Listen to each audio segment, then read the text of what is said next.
आज हम शिव पुराण की एक बहुत ही दिलचस्प कहानी की बात करने वाले हैं। एक ऐसी कहानी जो हमें समय की शुरुआत में ले जाती है।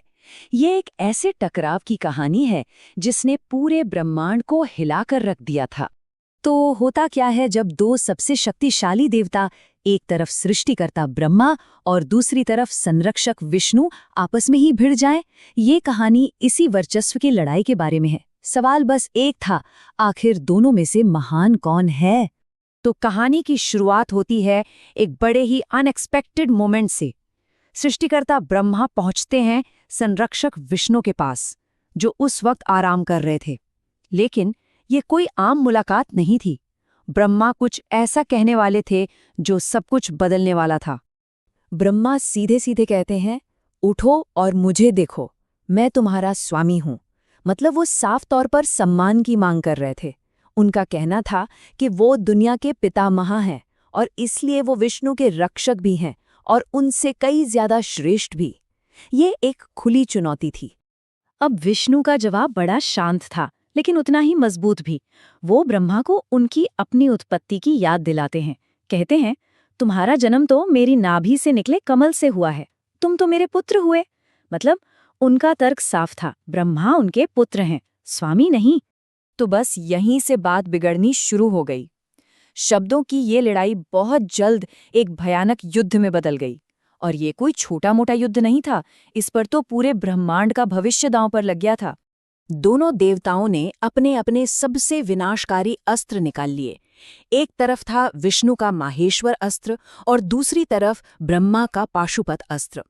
इनकी ताकत का अंदाजा इसी बात से लगाया जा सकता है कि ये तीनों लोकों को एक झटके में खत्म कर सकते थे। और बस जैसे ही दोनों के विनाशकारी अस्त्र टकराने वाले थे, जब लग रहा था कि अब सब कुछ खत्म हो जाएगा, ठीक उसी पल उन दोनों के बीच कुछ ऐसा हुआ जिसकी किसी ने कल्पना तक नहीं की थी। अचानक उन दोनों के बीच आग का एक विशाल, कभी न खत्म होने वाला स्तंभ प्रकट हो गया। ये इतना बड़ा था, इतना विशाल था कि दोनों शक्तिशाली देवता उसके सामने बौने लगने लगे और इस स्तंभ ने उनके युद्ध को तुरंत रोक दिया। देखिए, ये कोई मामूली आग नहीं थी। ये एक ऐसी शक्ति थी जिसे समझना नामुमकिन था, जिसका न कोई आदि था, न मध्य, न अंत। इसकी चमक 10,000 सूर्यों से भी ज्यादा थी। और सबसे हैरान करने वाली बात, इसने दोनों के महाअस्त्रों को एक पल में अपने अंदर सोख लिया।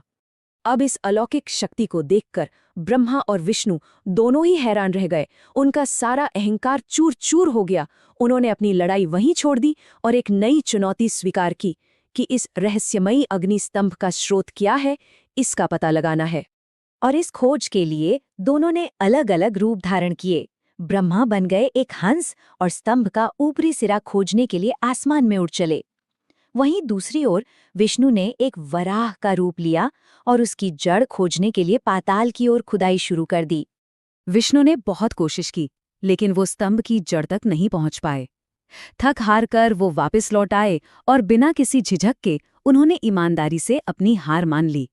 उनकी इस बात में कोई अहंकार नहीं था, सिर्फ सच्चाई और विनम्रता थी। तो विष्णु ने तो सच कह दिया। अब बारी थी ब्रह्मा की, और उनकी यात्रा का अंत बहुत अलग होने वाला था। वो एक ऐसा फैसला लेने वाले थे जिसके नतीजे बहुत दूर तक जाने वाले थे। असल में ब्रह्मा भी स्तंभ का ऊपरी सिरा खोजने में नाकाम रहे थे, लेकिन अपनी हार मानने की बजाय उन्होंने जीत का ढोंग करने का एक रास्ता निकाल लिया। हुआ ये कि उन्हें ऊपर से एक केतकी का फूल गिरता हुआ दिखा। बस ब्रह्मा ने उस फूल के साथ एक साजिश रची।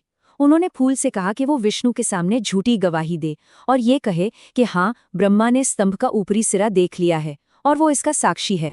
तो ब्रह्मा वापस लौटे और उन्होंने झूठ बोल दिया और केतकी के फूल ने भी उनकी झूठी गवाही दे दी। अब विष्णु ने उनकी बात पर विश्वास कर लिया और विनम्रता दिखाते हुए उन्हें खुद से श्रेष्ठ मानकर उनके सामने सिर झुका दिया। लेकिन झूठ ज्यादा देर तक टिक नहीं सकता।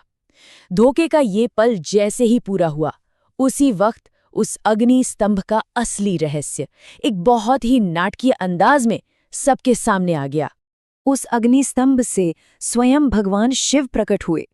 वो वहां ब्रह्मा के झूठ का न्याय करने और ब्रह्मांड की व्यवस्था को फिर से स्थापित करने के लिए आए थे।